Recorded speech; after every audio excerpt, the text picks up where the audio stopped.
Hello दोस्तों, आप सभी का स्वागत है आपके अपने YouTube चैनल पर। दोस्तों, आज हम पढ़ने वाले हैं मध्य प्रदेश वन जीव एवं पर्यावरण से संबंधित महत्वपूर्ण प्रश्न, जिसमें हम मध्य प्रदेश के प्रमुख राष्ट्रीय उद्यान भी पढ़ने वाले हैं। तो चलिए शुरू करते हैं। लेकिन यदि आपने अभी तक मेरे चैनल को सब्सक्राइब नहीं किया है तो आप मेरे चैनल को सब्सक्राइब कर लीजिए और बेल आइकन के बटन भी जरूर दबा लीजिए, ताकि ऐसे इंपॉर्टेंट एजुकेशनल वीडियो के नोटिफिकेशन आप तक आसानी से पहुंचते रहें। चलिए देखते हैं आज का पहला प्रश्न। आज का पहला प्रश्न है, मध्य प्रदेश में पारिस्थितिकी एवं मौसम परिवर्तन के पूर्वानुमान अध्ययन के लिए इसरो द्वारा किस जिले में प्रथम कार्बन फ्लक्स टावर स्थापित किया गया है। पूछा गया आपसे, मध्य प्रदेश में पारिस्थितिकी एवं मौसम परिवर्तन के पूर्वानुमान अध्ययन के लिए इसरो द्वारा किस जिले में प्रथम कार्बन फ्लक्स टावर स्थापित किया गया है। तो इसका जो राइट आंसर दोस्तों वह है ऑप्शन नंबर 4, बैतूल जिले में। मध्य प्रदेश में इसरो द्वारा मौसम के पूर्वानुमान के लिए बैतूल जिले में कार्बन फ्लक्स टावर स्थापित किया गया है। वर्ष 2012 में इसकी स्थापना बैतूल जिले के ताबड़ी में की गई थी। तो आपका इसका सन भी याद रखना है अगर आपको याद हो जाए तो। तथा वर्ष 2017 में कान्हा राष्ट्रीय उद्यान मंडला में द्वितीय कार्बन फ्लक्स टावर स्थापित किया गया है। तो आपको प्रथम भी याद होना चाहिए जो कि बैतूल जिले में है, और द्वितीय है मंडला जिले में कान्हा राष्ट्रीय उद्यान के अंतर्गत। चलिए आगे बढ़ते हैं अगले प्रश्न की ओर। अगला प्रश्न है हमारा प्रश्न क्रमांक 32। दोस्तों, इससे पहले इससे रिलेटेड एक वीडियो और अपलोड किया जा चुका है, तो आप उसे भी देखें, उसमें भी काफ़ी महत्वपूर्ण प्रश्न थे। तो चलिए आगे बढ़ते हैं अगले प्रश्न की ओर। अगला प्रश्न है हमारा, प्रदेश में 2 जुलाई 2017 को किस नदी के तट पर 7.10 करोड़ पौधों का रोपण किया गया था। पूछा गया आपसे, प्रदेश में 2 जुलाई 2017 को किस नदी के तट पर 7.1 करोड़ पौधों का रोपण किया गया था। तो इसका जो राइट आंसर है दोस्तों वह है ऑप्शन नंबर 2, नर्मदा नदी। 2 जुलाई 2017 को मध्य प्रदेश में नर्मदा नदी के तट पर 7.10 करोड़ पौधों का रोपण किया गया था। नर्मदा नदी को मध्य प्रदेश की जीवन रेखा कहा जाता है। इसका उद्गम अमरकंटक से होता है। चलिए आगे चलते हैं अगले प्रश्न की ओर। अगला प्रश्न है हमारा, मध्य प्रदेश में गिद्धों के संरक्षण हेतु प्रजनन केंद्र की स्थापना कहाँ की गई है। पूछा गया आपसे, मध्य प्रदेश में गिद्धों के संरक्षण हेतु प्रजनन केंद्र की स्थापना कहाँ की गई है। तो इसका जो राइट आंसर है दोस्तों वह है ऑप्शन नंबर 3, भोपाल में। प्रदेश में गिद्धों के संरक्षण हेतु प्रजनन केंद्र की स्थापना भोपाल में की गई है। इसकी स्थापना भोपाल के करेबा में की गई है। चलिए आगे बढ़ते हैं अगले प्रश्न की ओर। अगला प्रश्न है हमारा, प्रदेश की राजकीय मछली महासीर के संरक्षण हेतु प्रजनन केंद्र की स्थापना कहाँ की गई है। पूछा गया आपसे, प्रदेश की राजकीय मछली महासीर के संरक्षण हेतु प्रजनन केंद्र की स्थापना कहाँ की गई है।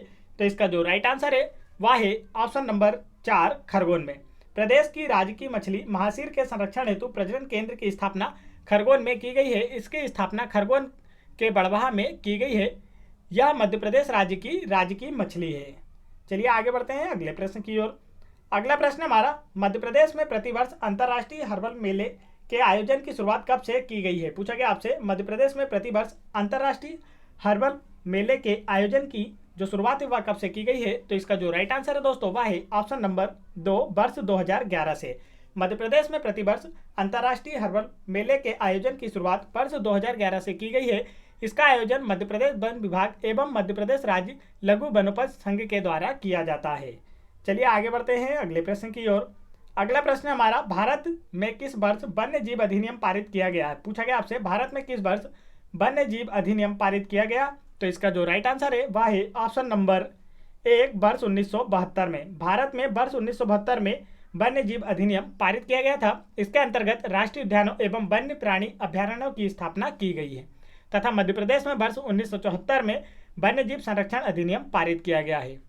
चलिए आगे बढ़ते हैं अगले प्रश्न की ओर। अगला प्रश्न है हमारा प्रश्न क्रमांक 37। प्रदेश में राष्ट्रीय उद्यानों की संख्या कितनी है। पूछा गया आपसे, प्रदेश में राष्ट्रीय उद्यानों की संख्या कितनी है। तो इसका जो राइट आंसर है दोस्तों वह है ऑप्शन नंबर 1, 11। प्रदेश में राष्ट्रीय उद्यानों की संख्या है 11। आगे बढ़ते हैं अगले प्रश्न की ओर। अगला प्रश्न है हमारा प्रश्न क्रमांक 38। मध्य प्रदेश में अभ्यारण्यों की संख्या कितनी है। पूछा गया आपसे, मध्य प्रदेश में अभ्यारण्यों की संख्या कितनी है। तो इसका जो राइट आंसर है दोस्तों वह है ऑप्शन नंबर 4, 31। वर्तमान में मध्य प्रदेश में 11 राष्ट्रीय उद्यान व 31 अभ्यारण्य हैं। चलिए आगे बढ़ते हैं अगले प्रश्न की ओर। अगला प्रश्न है हमारा, विश्व में टाइगर प्रोजेक्ट के जन्मदाता कौन है। पूछा गया आपसे, विश्व में टाइगर प्रोजेक्ट के जन्मदाता कौन है। तो इसका जो राइट आंसर है दोस्तों वह है ऑप्शन नंबर 2, गेनी मेनफोर्ड। विश्व में प्रोजेक्ट टाइगर के जन्मदाता गेनी मेनफोर्ड हैं। तो इनका नाम आपको याद रखना है। टाइगर प्रोजेक्ट के तहत बाघों को संरक्षण प्रदान किया जा रहा है। चलिए आगे बढ़ते हैं अगले प्रश्न की ओर।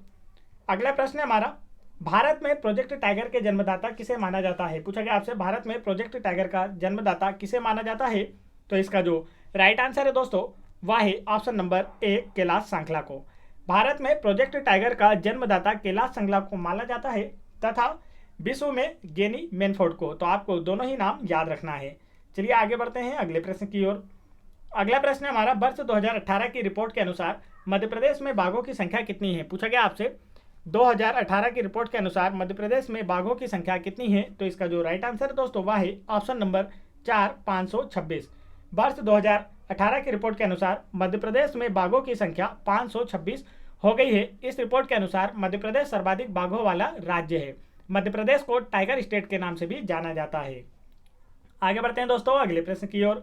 अगला प्रश्न है हमारा प्रश्न क्रमांक 42, प्रतिवर्ष बाघ दिवस कब मनाया जाता है? पूछा गया आपसे प्रतिवर्ष बाघ दिवस कब मनाया जाता है? तो इसका जो राइट आंसर है वह है ऑप्शन नंबर 4, 29 जुलाई को। प्रतिवर्ष बाघ दिवस 29 जुलाई को मनाया जाता है। इसका उद्देश्य विश्व में बाघों के निवास स्थान का संरक्षण, विस्तार तथा उनकी स्थिति के बारे में जागरूकता को बढ़ावा देना है। अगला प्रश्न है हमारा, मध्य प्रदेश में सर्वप्रथम प्रोजेक्ट टाइगर का प्रारंभ किस राष्ट्रीय उद्यान में किया गया? पूछा गया आपसे मध्य प्रदेश में सर्वप्रथम प्रोजेक्ट टाइगर का प्रारंभ किस राष्ट्रीय उद्यान में किया गया? तो इसका जो राइट आंसर है वह है ऑप्शन नंबर 4, कानाकिसली राष्ट्रीय उद्यान में। मध्य प्रदेश में सर्वप्रथम प्रोजेक्ट टाइगर का प्रारंभ कानाकिसली राष्ट्रीय उद्यान में किया गया था। कानाकिसली राष्ट्रीय उद्यान में वर्ष 1974 में प्रोजेक्ट टाइगर को प्रारंभ किया गया था। चलिए आगे बढ़ते हैं अगले प्रश्न की ओर। अगला प्रश्न है हमारा, मध्य प्रदेश सरकार ने दूधराज शाह-ए-बुलबुल को राजकीय पक्षी कब घोषित किया? पूछा गया आपसे मध्य प्रदेश सरकार ने दूधराज शाह-ए-बुलबुल को राजकीय पक्षी कब घोषित किया? तो इसका जो राइट आंसर है वह है ऑप्शन नंबर 3, वर्ष 1981 में। मध्य प्रदेश सरकार ने दूधराज शाह-ए-बुलबुल को वर्ष 1981 में राजकीय पक्षी घोषित किया था। इसे महारानी हुसैनी बुलबुल तथा पैराडाइज फ्लाई कैचर के नाम से भी जाना जाता है। तो यह तीनों नाम इससे रिलेटेड आपको याद रखना है। आगे चलते हैं अगले प्रश्न की ओर। अगला प्रश्न है हमारा, निम्न में से कौन सा प्रोजेक्ट टाइगर के अंतर्गत सम्मिलित नहीं है? 4 ऑप्शन दिए गए हैं आपको और आपसे पूछा गया है इनमें से कौन सा प्रोजेक्ट टाइगर के अंतर्गत सम्मिलित नहीं है? तो इसका जो राइट आंसर है दोस्तों वह है ऑप्शन नंबर 4, माधव राष्ट्रीय उद्यान। माधव राष्ट्रीय उद्यान को प्रोजेक्ट टाइगर के अंतर्गत शामिल नहीं किया गया है। इसके अतिरिक्त कानाकिसली, बांधवगढ़ और संजय गांधी यह तीनों ही प्रोजेक्ट टाइगर के अंतर्गत शामिल है। मध्य प्रदेश में 6 राष्ट्रीय उद्यान कानाकिसली, बांधवगढ़, पेंच, पन्ना, सतपुड़ा, संजय गांधी तथा एक अभ्यारण्य रातापानी अभ्यारण्य को प्रोजेक्ट टाइगर के अंतर्गत शामिल किया गया है। चलिए आगे बढ़ते हैं अगले प्रश्न की ओर। अगला प्रश्न है हमारा, कानाकिसली राष्ट्रीय उद्यान किन जिलों में स्थित है? पूछा गया है आपको 4 ऑप्शन देकर कानाकिसली राष्ट्रीय उद्यान किन जिलों में स्थित है? तो इसका जो राइट आंसर है वह है ऑप्शन नंबर 4, मंडला और बालाघाट। कानाकिसली राष्ट्रीय उद्यान मंडला और बालाघाट जिलों में स्थित है। यह प्रदेश का प्रथम उद्यान, प्रथम अभ्यारण्य व प्रोजेक्ट टाइगर के अंतर्गत शामिल प्रथम राष्ट्रीय उद्यान है। चलिए आगे चलते हैं अगले प्रश्न की ओर। अगला प्रश्न है हमारा, कानाकिसली राष्ट्रीय उद्यान का क्षेत्रफल कितना है? पूछा गया आपसे कानाकिसली राष्ट्रीय उद्यान का क्षेत्रफल कितना है? तो इसका जो राइट आंसर है दोस्तों वह है ऑप्शन नंबर 3, 940 वर्ग किलोमीटर। कानाकिसली राष्ट्रीय उद्यान का क्षेत्रफल 940 वर्ग किलोमीटर है। यह प्रदेश का सबसे बड़ा राष्ट्रीय उद्यान है। यह मंडला और बालाघाट जिले में लगभग 940 वर्ग किलोमीटर में फैला है। चलिए आगे चलते हैं अगले प्रश्न की ओर। अगला प्रश्न है हमारा, कानाकिसली राष्ट्रीय उद्यान को किस वर्ष प्रोजेक्ट टाइगर के अंतर्गत शामिल किया गया? 4 ऑप्शन दिए गए हैं आपको और आपसे पूछा गया है कानाकिसली राष्ट्रीय उद्यान को किस वर्ष प्रोजेक्ट टाइगर के अंतर्गत शामिल किया गया? तो इसका जो राइट आंसर है वह है ऑप्शन नंबर 2, वर्ष 1974 में। कानाकिसली राष्ट्रीय उद्यान को वर्ष 1974 में प्रोजेक्ट टाइगर के अंतर्गत शामिल किया गया था। यह टाइगर प्रोजेक्ट में शामिल होने वाला प्रदेश का प्रथम राष्ट्रीय उद्यान है। चलिए आगे चलते हैं अगले प्रश्न की ओर। अगला प्रश्न है हमारा, कान्हा राष्ट्रीय उद्यान से कौन सी नदियां प्रवाहित होती हैं? 4 ऑप्शन दिए गए हैं आपको और आपसे पूछा गया है कान्हा राष्ट्रीय उद्यान से कौन सी नदियां प्रवाहित होती हैं?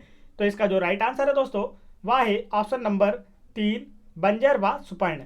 कान्हा राष्ट्रीय उद्यान से बंजर व सुपर्ण नदियां प्रवाहित होती है। कान्हा राष्ट्रीय उद्यान भारत का प्रथम टाइगर रिजर्व है जिसने वर्ष 2017 में अपना शुभंकर भूर सिंह द बारहसिंगा जारी किया है।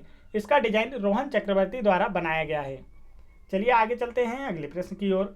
अगला प्रश्न है हमारा, मध्य प्रदेश का एकमात्र राष्ट्रीय उद्यान जिसमें हवाई पट्टी स्थित है। 4 ऑप्शन दिए गए हैं आपको और आपसे पूछा गया है इसमें से मध्य प्रदेश का एकमात्र राष्ट्रीय उद्यान कौन सा है जिसमें हवाई पट्टी स्थित है। तो इसका जो राइट आंसर है वह है ऑप्शन नंबर 4, कान्हा-किसली राष्ट्रीय उद्यान।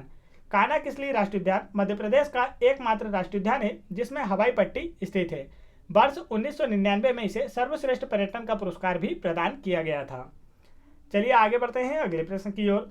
अगला प्रश्न है हमारा, विश्व बैंक की सहायता से किस उद्यान में पार्क इंटरप्रिटेशन योजना प्रारंभ की गई है। पूछा गया आपसे विश्व बैंक की सहायता से किस उद्यान में पार्क इंटरप्रिटेशन योजना प्रारंभ की गई है। तो इसका जो राइट आंसर है दोस्तों वह है ऑप्शन नंबर 4, कान्हा-किसली राष्ट्रीय उद्यान। विश्व बैंक की सहायता से कान्हा-किसली राष्ट्रीय उद्यान में पार्क इंटरप्रिटेशन योजना प्रारंभ की गई है। चलिए आगे बढ़ते हैं अगले प्रश्न की ओर। अगला प्रश्न है हमारा, प्रदेश का प्रथम जीवाश्म उद्यान कहाँ स्थित है। पूछा गया आपसे प्रदेश का प्रथम जीवाश्म उद्यान कहाँ स्थित है। तो इसका जो राइट आंसर है वह है ऑप्शन नंबर 3, डिंडोरी में। प्रदेश का प्रथम जीवाश्म उद्यान डिंडोरी में स्थित है। यह डिंडोरी जिला के शाहपुरा विकासखंड में स्थित है। यह प्रदेश का प्रथम जीवाश्म उद्यान तथा सबसे छोटा राष्ट्रीय उद्यान है। यह उद्यान नीलगिरी जीवाश्म के लिए जाना जाता है जो अब तक खोजा गया सबसे प्राचीनतम जीवाश्म है। चलिए आगे बढ़ते हैं दोस्तों, यदि आप लोगों को वीडियो पसंद आ रहा हो तो वीडियो को एक लाइक जरूर करें और मेरे चैनल को भी जरूर सब्सक्राइब कर लें। और यदि आप लोगों को MP police exam 2016-2017, MP police sub inspector exam 2016-2017, MP patwari exam 2017, SSC GD constable exam 2019, RRB group D exam 2018 एवं अन्य सभी एग्जाम्स के प्रीवियस ईयर्स पेपरों के वीडियोस देखना है या इन सभी एग्जाम्स के लिए मॉडल सेट पेपर देखना है तो आप उन्हें मेरे चैनल की प्लेलिस्ट में जाकर वहां से देख सकते हैं। और आप इन सभी वीडियोस की पीडीएफ फाइल फ्री में डाउनलोड करने के लिए मेरा टेलीग्राम चैनल ज्वाइन कर सकते हैं जिसकी लिंक मैंने वीडियो के डिस्क्रिप्शन में दे रखी है। तो चलिए आगे बढ़ते हैं अगले प्रश्न की ओर। अगला प्रश्न है हमारा, बांधवगढ़ राष्ट्रीय उद्यान किस जिले में स्थित है। पूछा गया आपसे बांधवगढ़ राष्ट्रीय उद्यान किस जिले में स्थित है। तो इसका जो राइट आंसर है वह है ऑप्शन नंबर 4, उमरिया। बांधवगढ़ राष्ट्रीय उद्यान उमरिया जिले में स्थित है। इसकी स्थापना वर्ष 1968 में की गई थी। चलिए आगे चलते हैं अगले प्रश्न की ओर। अगला प्रश्न है हमारा, निम्न में से कौन सा राष्ट्रीय उद्यान 32 पहाड़ियों से घिरा हुआ है। पूछा गया आपसे निम्न में से कौन सा राष्ट्रीय उद्यान 32 पहाड़ियों से घिरा हुआ है। तो इसका जो राइट आंसर है वह है ऑप्शन नंबर 1, बांधवगढ़ राष्ट्रीय उद्यान। बांधवगढ़ राष्ट्रीय उद्यान 32 पहाड़ियों से घिरा हुआ है। इसके मध्य में 2000 वर्ष पुराना बांधवगढ़ का किला भी स्थित है। चलिए आगे बढ़ते हैं दोस्तों अगले प्रश्न की ओर। अगला प्रश्न है हमारा, बांधवगढ़ राष्ट्रीय उद्यान के मध्य से कौन सी नदी बहती है। पूछा गया आपसे बांधवगढ़ राष्ट्रीय उद्यान के मध्य से कौन सी नदी बहती है। तो इसका जो राइट आंसर है वह है ऑप्शन नंबर 2, चरणगंगा नदी। बांधवगढ़ राष्ट्रीय उद्यान के मध्य से चरणगंगा नदी बहती है। इसे वर्ष 1993-94 में टाइगर प्रोजेक्ट में शामिल किया गया था। आगे चलते हैं अगले प्रश्न की ओर। अगला प्रश्न है हमारा, किस राष्ट्रीय उद्यान में सर्वाधिक बाघ घनत्व पाया जाता है। पूछा गया आपसे किस राष्ट्रीय उद्यान में सर्वाधिक बाघ घनत्व पाया जाता है। तो इसका जो राइट आंसर है दोस्तों वह है ऑप्शन नंबर 1, बांधवगढ़। बांधवगढ़ राष्ट्रीय उद्यान में सर्वाधिक बाघ घनत्व पाया जाता है। आगे चलते हैं अगले प्रश्न की ओर। अगला प्रश्न है हमारा, प्रदेश के किस राष्ट्रीय उद्यान की तुलना रणथंभौर राष्ट्रीय उद्यान से की जाती है। पूछा गया आपसे प्रदेश के किस राष्ट्रीय उद्यान की तुलना रणथंभौर राष्ट्रीय उद्यान से की जाती है। तो इसका जो राइट आंसर है दोस्तों वह है ऑप्शन नंबर 4, बांधवगढ़ राष्ट्रीय उद्यान। बांधवगढ़ राष्ट्रीय उद्यान की तुलना रणथंभौर राष्ट्रीय उद्यान से की जाती है। रणथंभौर राष्ट्रीय उद्यान राजस्थान में स्थित है। आगे चलते हैं अगले प्रश्न की ओर। अगला प्रश्न है हमारा, प्रदेश का कौन सा राष्ट्रीय उद्यान बंगाल टाइगर के लिए प्रसिद्ध है। 4 ऑप्शन दिए गए हैं आपको और आपसे पूछा गया है प्रदेश का कौन सा राष्ट्रीय उद्यान बंगाल टाइगर के लिए प्रसिद्ध है। तो इसका जो राइट आंसर है वह है ऑप्शन नंबर 1, बांधवगढ़ राष्ट्रीय उद्यान। बांधवगढ़ राष्ट्रीय उद्यान प्रदेश का एकमात्र ऐसा राष्ट्रीय उद्यान है जो बंगाल टाइगर के लिए प्रसिद्ध है। आगे चलते हैं अगले प्रश्न की ओर। अगला प्रश्न है हमारा, किस राष्ट्रीय उद्यान में चार्जर बाघ के नाम पर चार्जर पॉइंट भी निर्मित किया गया है। पूछा गया आपसे किस राष्ट्रीय उद्यान में चार्जर बाघ के नाम पर चार्जर पॉइंट भी स्थापित किया गया है। तो इसका जो राइट आंसर है दोस्तों वह है ऑप्शन नंबर 4, बांधवगढ़ राष्ट्रीय उद्यान। बांधवगढ़ राष्ट्रीय उद्यान में चार्जर नर बाघ तथा सीता मादा बाघ सर्वाधिक प्रसिद्ध बाघ हैं। इस उद्यान में चार्जर बाघ के नाम पर चार्जर पॉइंट निर्मित किया गया है। चलिए आगे बढ़ते हैं अगले प्रश्न की ओर। अगला प्रश्न है हमारा, किस राष्ट्रीय उद्यान में गौर पुनर्वास योजना संचालित की जा रही है। पूछा गया आपसे किस राष्ट्रीय उद्यान में गौर पुनर्वास योजना संचालित की जा रही है। तो इसका जो राइट आंसर है दोस्तों वह है ऑप्शन नंबर 4, बांधवगढ़ राष्ट्रीय उद्यान में। बांधवगढ़ राष्ट्रीय उद्यान में गौर पुनर्वास योजना संचालित की जा रही है तथा इसे हाथियों के निवास स्थान के रूप में विकसित किया जा रहा है।